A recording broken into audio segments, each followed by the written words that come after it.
Tak čau, tak jsem se dostal sem. Jsou římský solné plantáže, nebo jak se tomu dá říct. Z doby Římanů. Takhle u moře se jim naprská voda a tady se jim to suší přes léto. Takhle, sjel jsem to ze zhora, tam ze zhora úplně. Sjet to bylo těžké. Jak se dostal nahoru, to už jako fakt nevím. Jako mě možná musí vytáhnout, ale mám plný pojištění, takže to mě uprdele. No nic, vracíme se. Takže takhle jsou ty plantáže solný a každá asi rodina nebo někdo měl nějakou tu svoji. A vypadá to tady takhle. Chcete nahrabu vám trochu mořské soli? Tady se třpití, bych si mohl vzít trochu sebou, že? Na pokoj, protože tam nemám sůl. Mořský soli. No ale tady je Weigl do prdele. Tak jinde. Někde, kde je suchá, tam nám letí jetski. A hezký. Kulatý, čtveřraný. To je tvrdý.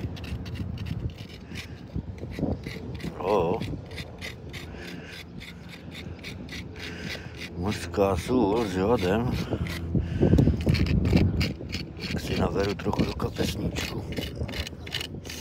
No nic, to potom, teď to nebudu to. Jo, takhle čtverečky. Mrobát. Mrobát akvar. Zahradím březnu. Já už stojím tam daleko a to je celý takhle plný. Tam až takhle dozadu a až takhle za mnou kilometry. Tady ty solní plantáže.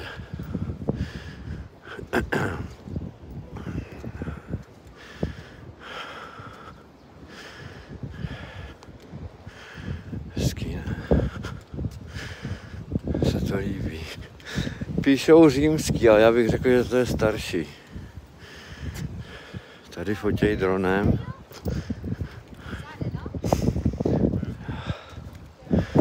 Jak jsou vzorně udělaný. Letěl nade mnou dron. To už dál nepůjdu, to je pořád to stejný. Kolečka čtverce, menší, koso čtverce, větší, menší. Jo, obvykle vidívám.